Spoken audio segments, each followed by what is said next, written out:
గురునగర్ colony 10వ వార్డులో ఇంటింటి ప్రచారం నిర్వహించడం జరిగింది. అందరూ ఇంటికి వెళ్ళినప్పుడు అందరూ ఆశీర్వదిస్తున్నారు. బ్రహ్మాండ మెజార్టీతో గెలిపిస్తారని అందరూ ఆశీర్వదిస్తున్నారు. కాబట్టి 10 సంవత్సరం నిత్యం మీలో ఉన్నా కాబట్టి ఇంకొకసారి అవకాశం కోరుతున్నా. ఇంకొక 5 సంవత్సరాలు నాకు అవకాశం ఇస్తే మరింత అభివృద్ధిని ముందుకు తీసుకెళ్తానని హామీస్తున్నా. ఎందుకంటే నేను చేసిన అభివృద్ధి వాళ్ళకి తెలుసు.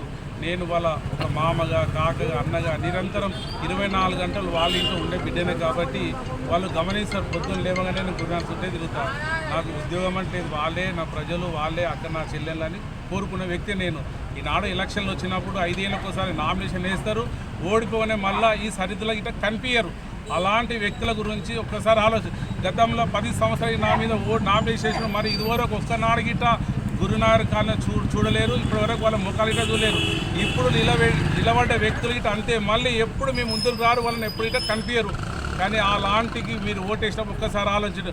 కారు గుర్తుపైన ఓటేసి బ్రహ్మానందం గెలిపిస్తారని కోరుకుంటున్నాను.